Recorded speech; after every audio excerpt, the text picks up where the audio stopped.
I've never seen trials like this before in my life. Aww, it's so cute. Cheesy to say, a warm feeling in my heart.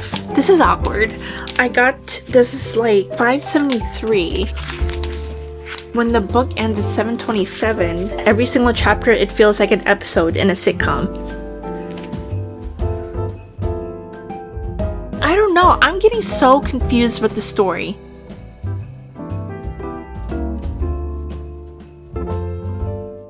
Hi everyone, welcome back to my channel. My name is Chia, and today I thought I would do a reading vlog. This reading vlog will be for new releases that came out very recently. 2 of them came out actually on the same day, October 7th, and 1 of them came out in September. So this is going to be my TBR. The first book is probably the one I'm first going to read, Alchemy of Secrets by Stephanie Garber. I loved her Caraval and Once a Broken Heart trilogy. Once a Broken Heart trilogy was my favorite between the 2. Once Upon a Broken Heart I loved because of the love story between Eva and Jax. And Jax is like one of my favorite characters from that whole entire series. And she's very whimsical. I love how like magical and fairy tale like her writing is. So I absolutely love her writing. And this book is her first venture into the adult fantasy genre. I'm liking it so far. I will talk about it more once I do an update. But yeah, this is the first book I'm going to be reading. And then the next book I want to pick up is If It Makes You Happy by Julie Olivia. I never had like a desire to pick up this book. I'm not really into seasonal contemporary romances because I've just had like bad experiences with them. So this one I heard Rachel Catherine and also Emmy Rosen both read it, and I saw the reviews and nobody gave it less than 4.5 stars. That was the range, 4.5 or 5 stars. And also like I didn't want to read it because it's like 500 pages. I'm like, what do you need to say in 500 pages for a contemporary romance? But apparently it's been getting amazing reviews, and also it seems to be a very small town fall-esque, like you could see the cover how pretty it is, and apparently it reminds a lot of people of Stars Hollow, and also apparently they have like a Luke and Lorelai kind of dynamic, and the cover reminds me of Stars Hollow so much. If you know like Gilmore Girls, I thought that this looks like the gazebo in the middle of the town in Stars Hollow, and then this looks so Luke and Lorelai, and then the dog could be Paul Inca. And I heard it's very like 90s vibe. I love 90s rom-com movies. Those are my favorite. The rom-coms that come out now are just not hitting the spot for me, so I don't really gravitate to them anymore. And if you tell me that this is a 90s rom-com kind of esque, I will fall in love with it. So I'm so excited to read this and see what I think of it. And then the last one I want to pick up in this video is a chunker. It's The Ascended by Greenwich and Lennox. It's about 700 pages. So Greenwich and Lennox wrote Riftborn and also Dustbound. I read it earlier this year because I remember reading it in February, and then the second book, Dustbound, came out in March, I think. This is a new series they're writing that is in the same universe as Riftbound and Dustbound. I think it's going to be a duology, and I've been hearing amazing things about this. It's a celestial based magic, and it's about a girl who can wield starlight. I'm so excited to read it. A lot of people reviewing and raving about this book, and so I'm excited to see the experience of like reading these books. So that is my TBR. Come along with me and I'll let you know all my thoughts and like my honest opinions.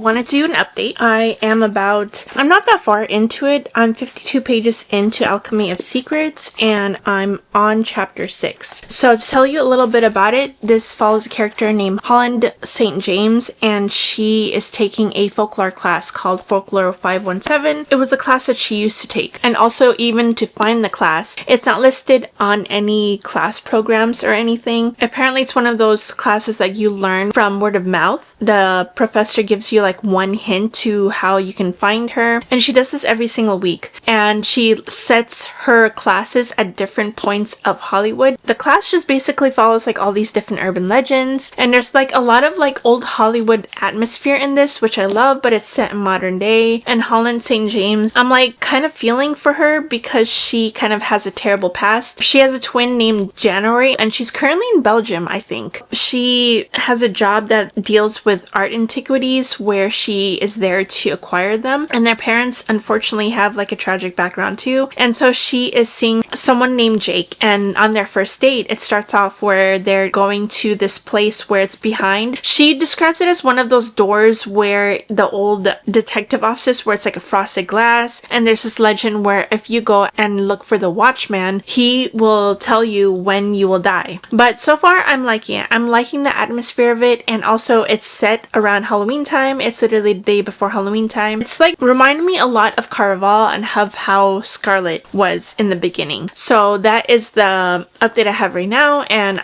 it's not that long of a book. It's literally 300, maybe 320 pages, and so this won't take me long whatsoever, and I will update when I'm like further in, just so that I can get a feel of like the story, because so far I'm liking the atmosphere. I'm liking how everything feels so old Hollywood, and also the fact that it's the night before Halloween. So I wish I read this around Halloween time, but it's better now than later, right? So I will be back with an update.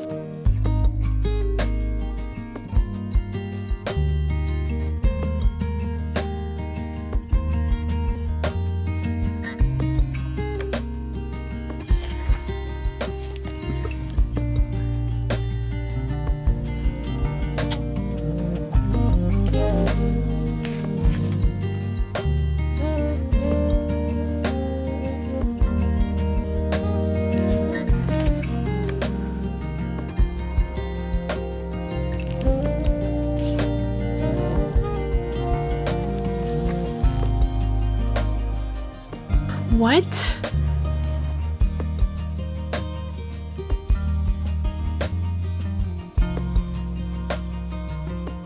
Hi friends, it's currently the next day, and I did make more of a progress through Alchemy of Secrets. I'm about, I think exactly 50% of the way through. I'm on page 162, chapter 25. So now Holland is on like sort of this journey to find out how to stop herself from, you know, being unalived. She is trying to find the alchemical heart that the Watchman is telling her that she needs to, you know, stop from dying. And so she ends up encountering this person named Gabe and tells her that her sister basically sent him. He knows that she's in danger, and so he's trying to basically protect her because that's what her twin sister wants him to do. So I am finding that Holland is sort of very gullible. Also, I forgot to mention this in like the last update. There are interspersed chapters in between like the chapters where it's Holland's perspective, where it's basically a second person perspective. So it's starting the sentences with you go to this and you go to this class. So it's from the reader's perspective and a second perspective going to the classes and attending the professor's classes. And so when we are in Holland's perspective, we understand more of like the stories that we are encountering in her journey. I am finding that she is very similar to a lot of her other female main characters. She's similar to Scarlet. She's similar to Donatella from like the Caraval series. Very naive, very gullible. And so she goes along with Gabe, and they're trying to basically race the clock so that she can find this alchemical heart. I don't know. I'm getting so confused with the story because there's so much being thrown in here that I am not getting like main storyline at all. And I'm just like, what is going on with this story? Like, where are we going? And also, who am I supposed to believe? I feel so gaslit right now because I don't know who to believe. And Holland is so gullible because she's like believing that she knows exactly what these people are going to do. But these people she just met a few hours ago. And also she acts like she knows her sister so well, but she doesn't even know a lot of the stuff that her sister is doing. There's no messages from her sister, no communications whatsoever, and it's leading towards this like conclusion that I feel like it's just going to be more convoluted by the chapter, and I don't know. I'm not liking it. I absolutely love Stephanie Garber's writing. She has a very mystical, whimsical way of writing. I love her fairy tale writing, but when it comes to having like an in-depth female main character, I feel like that's where she's kind of lacking a bit. I had the same issue with Scarlet and Donatella and also Evangeline. I thought they were so young, but it was expected from like a young adult book. But this one is supposedly her first adult novel. I would expect a little bit more maturity from the female main character and a lot more depth, but all I'm feeling is surface level right now. So this one is like the great vibe and atmosphere for the time where it's like Halloween, but I don't like the characters so far. And also the story is just really confusing me at this point. So I don't know how I'm gonna feel. It's like teetering on 3 stars right now. So we'll see when I get to the end of it. Since I am like literally 162 pages in, it's very like easy to get into because it is very short. I don't know how this is gonna conclude. I know it's going to be a sort of series. I don't know if it's gonna be duology, trilogy. I don't know if she's gonna follow that trajectory where she does like trilogies. I'm currently about to go and like get a haircut soon. I have to leave in about 15 minutes. I'm gonna like probably read maybe a couple more chapters before I have to leave, but I'm hoping that when I get back I can focus on finishing this book and then continue on to my next one. Speaking of which, I did start If It Makes You Happy by Julie Olivia. This book is set in a small town. It is set in 1997, and so this follows a character named Michelle, and unfortunately early on in the book they end up losing their mom. So it starts off with them being in the funeral and basically saying goodbye to their mom, so it's very sad at the beginning. She ends up moving to this town called Copper Run, Vermont, because unfortunately since her mom passed away, she had to go take over the family B&B for a little bit while her dad was grieving, and also Sarah, her younger sister, is supposed to take over it when she finishes with school. So Sarah has a few more months until she graduates in December, so Michelle volunteers to go take over the inn. But she's not really a people person in the B&B. She's supposed to be like very cozy and very accommodating and very nice to these and very conversational, but she's coming off a little bit like standoffish to a lot of her guests. And she has a neighbor called Cliff. Cliff has 2 girls, one teenager named Emily and then a younger daughter named Brittany. And also he owns a bakery. He's a baker, and I'm just loving the cozy like fall vibe in here. And also it's very wholesome so far. I love the dynamic so far between the characters. I love the warmth that you get from the book. It's very wholesome, and it's reminding me a lot of like wholesome 90s sitcoms, just like Full House, but that's where I'm at right now. I'm loving it. I'm getting the warm cozy feels from this, so I'm excited to actually finish Alchemy of Secrets and then get really like into If It Makes You Happy. Enough yapping for me. I have to get going. I'm already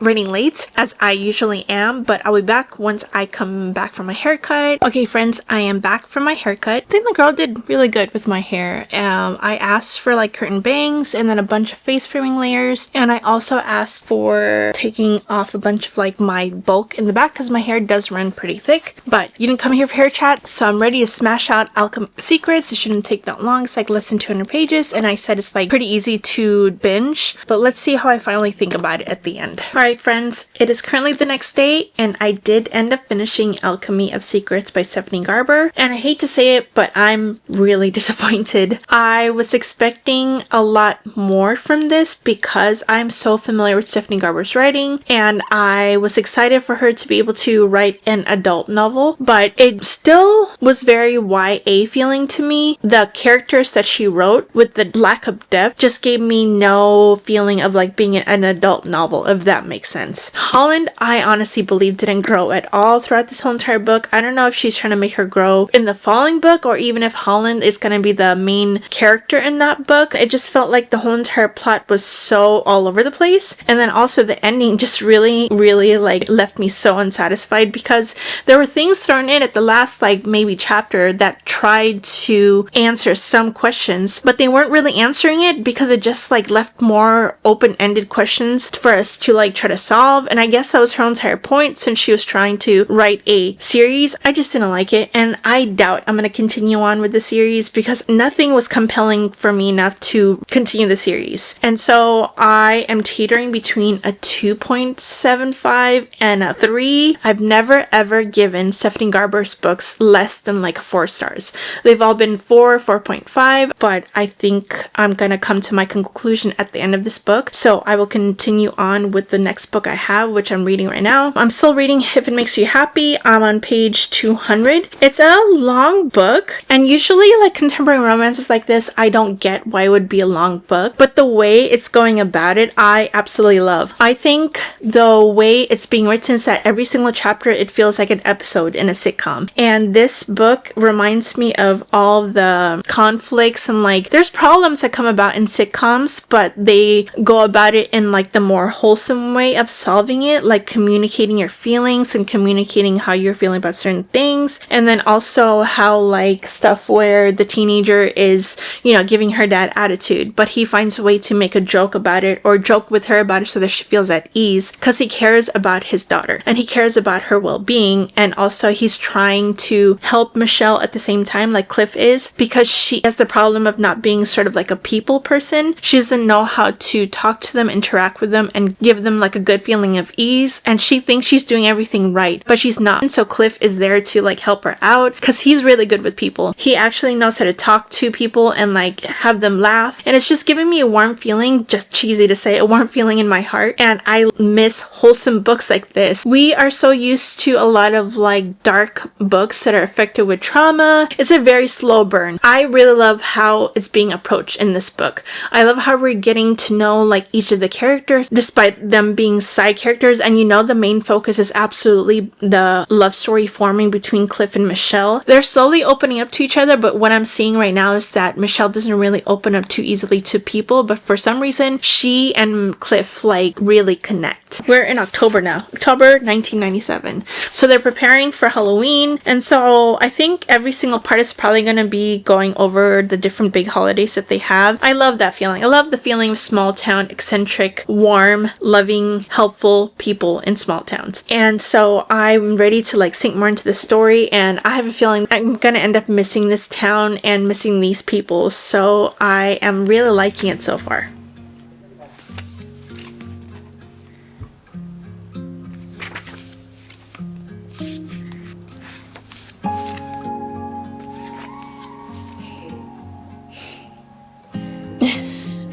Aww, it's so cute.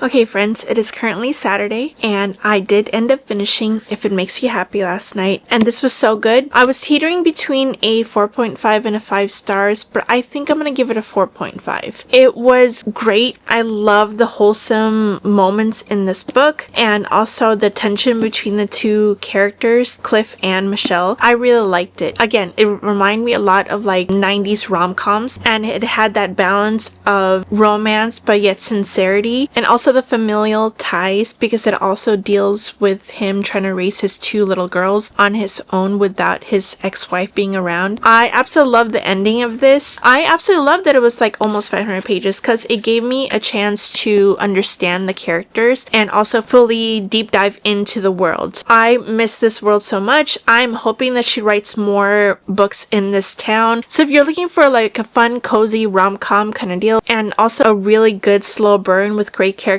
so I absolutely recommend picking this up, and I'm so happy that I picked it up too, and I heard great things about it, and I am here to say that the hype is good and real about this one, so please pick this book up. So that does mean that I did start Ascended by Greenwich and Lennox, and I'm currently on page 242 and on chapter 25. I've been making significant progress on this because it has been a couple of days since I finished, what's it called? What is that book called? Oh, Alchemy of Secrets. So I decided to pick this one up. It's really, really good so far. If you know the books Riftborn and also Dustbound, those two books are in the same universe. And I read Riftborn, I think earlier this year. I want to say January, February time, and I hated it. I didn't like anything that happened. I didn't like the characters. I just thought I was so bored the whole time, and I ended up giving it like a 3 stars. But then I was not going to continue with the series because I just didn't like the first book. And then I heard amazing things about Dustbound and how Dustbound is definitely different than how Riftborn was, because it sort of takes a turn. All these people who didn't like Riftborn actually really, really loved Dustbound and gave it 5 stars, and I wanted to see if I would give it like a 5 stars too, so I picked it up in like April because I think that's when it released. I loved it. It was such a huge like change. I ended up having such an amazing experience in Dustbound because I loved the turn it went. I loved the new characters so we met. I loved how it fleshed out the world more and gave it a different side to the world that we didn't get in Riftborn, and I absolutely loved it and gave it a 4.5. And so this book is going to be a duology, and this follows a character named Thias, and she's sort of a part of a twin set, and they live in this like seaside town. She and her brother and her dad are oyster farmers. They are meant to like shuck oysters and they sell it to their town, and I guess like every year they have this sort of like trial of the Ascended where the people who have powers are taken to these trials, and if they survive these trials they become a part of like the gods and they become ascended to be a sort of godlike creature. Her powers are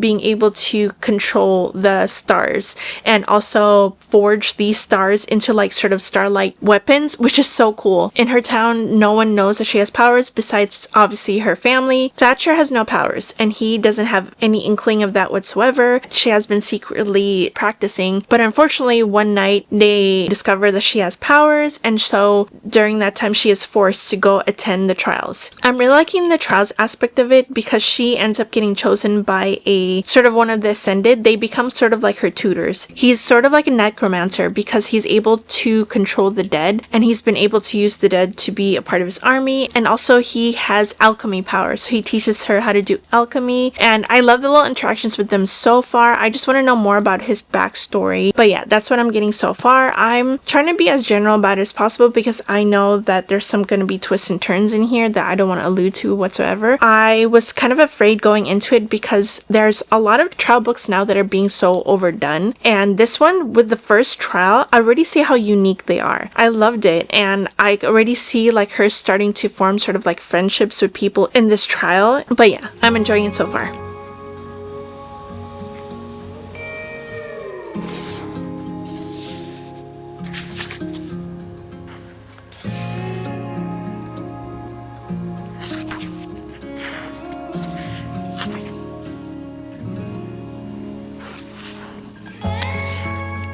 Okay friends, I have an update. I am currently on page 628, so exactly 100 pages away from finishing, and it's taken me a few days because this is a huge book, and also I was trying to look for it on Audible or at least Spotify to see if there's an audiobook, but I don't think there's an audiobook out yet, so I am loving it. I am slightly getting obsessed. It took me about 40 to 50% to get really into the story because the story was still trying to be fleshed out, the world was still trying to be introduced, and I was trying to figure out why it was like 700 pages, but I love the little emphasis of getting to know the characters a little bit better. We are trying to get to know the backstory behind how Thias is with certain aspects of her life. She's had a really bad backstory and she's had to say goodbye to a lot of people, and she didn't really have her mom in her life because of a tragedy that happened when she and her brother was born. And I think the last time I checked in, the first trial was already done, and I've gone through like I think all the trials are pretty much done now. It's at the point where it's like the last trial, and I really like the trials. I think the trials are very unique, and there is a subplot of romance that's happening as well, and I love how it slowly began to become deeper for the romance. Sorry, I had to stop real quick because my battery needed to be charged, and so I need to change it out. Thankfully I got backup batteries this week because I am starting to film for Bookmas. But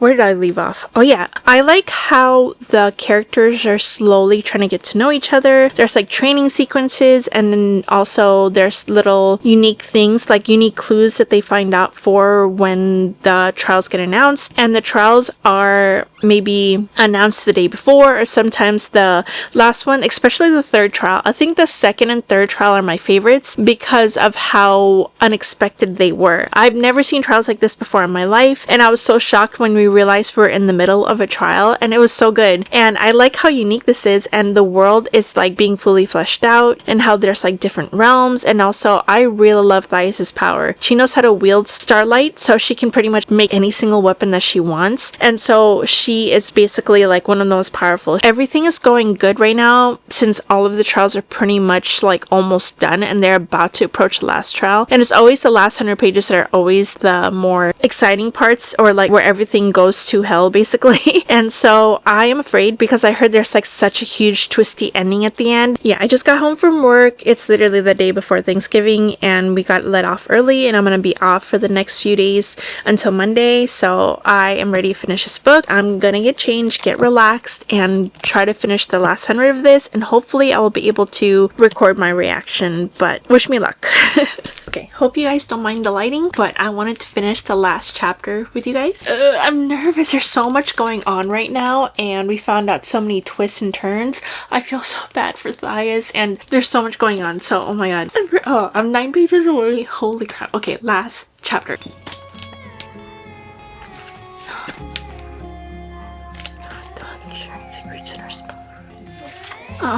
What? What? Why? What is this? This is awkward. I got, this is like 573, when the book ends at 7:27,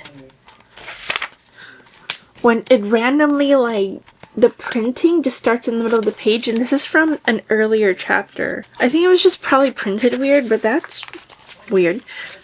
But anyways, ow, that hurt. I just dropped on my leg, but that was good. That was really good. I really like the story of this. I like how it connected to the other books. Definitely read Riftborn and Dustbound before this one because it exists in the same universe, and there's something at the end that I'm not going to tell you that you need to know before reading this. I can't believe that. Oh my god. What? I'm teetering between a 4.5 or 5 stars because I loved it. I love the story. I love how unique it was. I love the relationships between the characters, especially the love story. I thought I wouldn't like the love story at first because Zool kind of like threw me off a little bit, and I didn't feel anything from him the like beginning of it, but slowly they got to know each other, and he got to know her and she got to know him, and there was like so much like multi-layers for him. And also I really liked her relationship with her brother. They're twins, and so they're super close. They've only had each other since they were kids besides their dad and the tragic thing that happened to their mom. I love how they have a story of them being oyster farmers. I really like Zool. I like his devotion to her and then the things that he said, and I loved his complexity because he is the prince of darkness, I guess you could say, because his dad is one of the 12 ASMRs. I want to say that's how you pronounce it. It says in the beginning of the book that's how you pronounce it. It sounds like ASMR. Yeah, right here. ASMR. ASMR.